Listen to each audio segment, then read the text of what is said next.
નમસ્કાર દર્શક મિત્રો, હું અશોક પરમાર સહયોગ દ્વારા પ્રસ્તુત ન્યૂઝ 20 ગુજરાતીમાં આપ સૌ દર્શક મિત્રોનું હાર્દિક સ્વાગત કરું છું। જોઈએ આજના મુખ્ય સમાચારો। ગુજરાત વિધાનસભાની પેટા ચૂંટણીની મતગણતરી સંદર્ભે મુખ્ય નિર્વાચન અધિકારી શ્રીમતી પી ભારતીની અધ્યક્ષતામાં વિડીયો કોન્ફરન્સના માધ્યમથી સમીક્ષા બેઠક યોજાઈ હતી। આ બેઠકમાં સ્ટેટ પોલીસ નોડલ ઓફિસર તથા તમામ જિલ્લા ચૂંટણી અધિકારીઓ સાથે રાજ્યના 26 મતગણતરી કેન્દ્રો પર 4 જૂન 2024ના રોજ યોજાનાર મતગણતરી માટેની વ્યવસ્થા અંગે સમીક્ષા કરવામાં આવી હતી। ઉપરાંત ઈસીઆઈ દ્વારા ગઈકાલે મતગણતરી સંદર્ભે સમીક્ષા બેઠક યોજવામાં આવી હતી।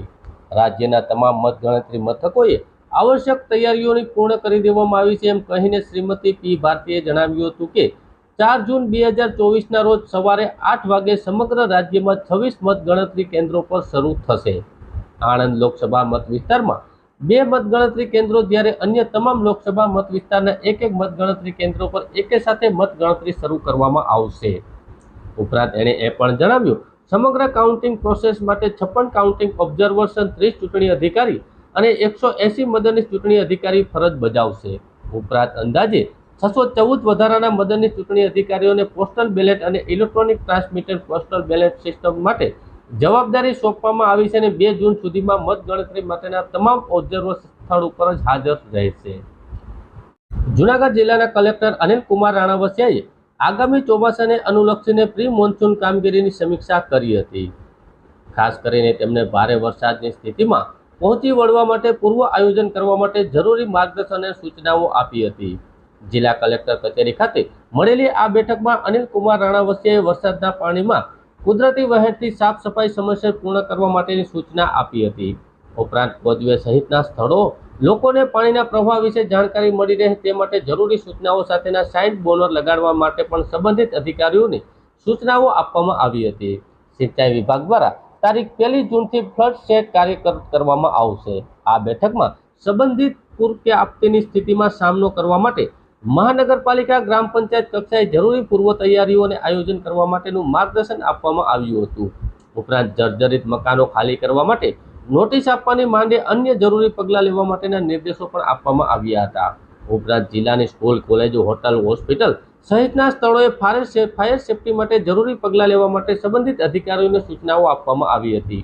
આ બેઠકમાં મ્યુનિસિપલ કમિશનર ઓમ પ્રકાશ, જિલ્લા વિકાસ અધિકારી નીતિન સાગવાન, જિલ્લા પોલીસ વડા હર્ષદ મહેતા, નિવાસી અધિકારી કલેક્ટર NF ચૌધરી સહિતના સંબંધિત વિભાગના અધિકારીઓ ઉપસ્થિત રહ્યા હતા। જૂનાગઢના શહેરમાં આવેલ રાણી લક્ષ્મીબાઈના સ્ટેચ્યુની તલવાર પવનના કારણે નીચે પડી ગઈ હતી। નેત્રમ શાખાએ દ્વારા તલવારને મહાનગરપાલિકાને સોંપવામાં આવી હતી।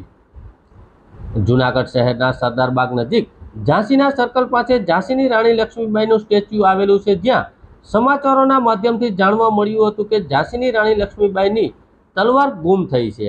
આ બાબતની પોલીસ અધિક્ષક હર્ષદ મહેતા દ્વારા આ બનાવની તપાસ કરતા ઇન્સ્ટોલ કરેલા સીસીટીવીના મારફતથી નેત્રમ શાખા દ્વારા ચકાસણી કરતા જણાવવામાં આવ્યું કે ઝાંસીની રાણી લક્ષ્મીબાઈના સ્ટેચ્યુની તલવાર 19ના રોજ સાંજે પવનના કારણે તૂટી અને સ્ટેચ્યુની નીચે પડી ગઈ હતી। ત્યારે જૂનાગઢ મ્યુનિસિપલ કમિશનરને સંબંધિત શાખા દ્વારા આ તલવાર તેને સોંપવામાં આવી હતી। રૂપિયા 15,000 રોકડા ખોવાતા વિશ્વાસ પ્રોજેક્ટ અંતર્ગત ઇન્સ્ટોલ કરેલ સીસીટીવી કેમેરાથી નેત્રમ શાખા પોલીસ દ્વારા ગણતરીની કલાકોમાં શોધી આપવામાં આવ્યા। હિમાંશુ હરેશભાઈ પાટીલ જૂનાગઢના વતનીઓને ફાઇનાન્સનું કામ કરતા હોય ત્યારે હિમાંશુભાઈ કૃષિ યુનિવર્સિટીના એટીએમમાંથી 15,000 રોકડ ઉપાડવાનો પ્રયત્ન કર્યો, પરંતુ એટીએમમાંથી રૂપિયા આવેલ નહીં, જેથી તેમને લાગ્યું કે ટેકનિકલ એરર હોય, જેથી તેઓ રૂપિયા લીધા વિના જતા રહ્યા હતા। આગળ જતા તેને મોબાઈલ ફોનમાં એટીએમમાંથી રૂપિયા ઉપાડવા હોય તેવો મેસેજ આવ્યો। તેઓ તુરંત બેંકનો સંપર્ક કરતા જાણવા મળ્યું કે એટીએમમાંથી રૂપિયા નીકળ્યા તે પહેલા જ તેઓ એટીએમથી નીકળી ગયા હતા। કોઈ અન્ય વ્યક્તિએ એટીએમમાંથી રૂપિયા ઉપાડવામાં આવ્યા, તેઓએ પોતાના રૂપિયા સમજી જતા રહ્યા હતા। આગળ શું કરવું, 15,000ની રોકડ કેવી રીતે શોધવી તે રૂપિયાને હિમાંશુભાઈને પરસેવાની કમાણી હતી। ત્યારે 15,000 રોકડા તેમના મોટી રકમ હોય, જેથી તેઓ ખૂબ વ્યથિત થઈ ગયા હતા અને આ બાબતની જાણ નેત્રમ શાખાના કમાન્ડર પોલીસના PSI PH મશરૂમને કરતા નેત્રમ શાખા પોલીસ સ્ટાફ દ્વારા કાર્યવાહી કરવામાં આવી હતી। ત્યારે કેમેરા મદદથી પોલીસે ગણતરીની કલાકોમાં 15,000 રૂપિયા રોકડા ગોતી આપેલા હતા।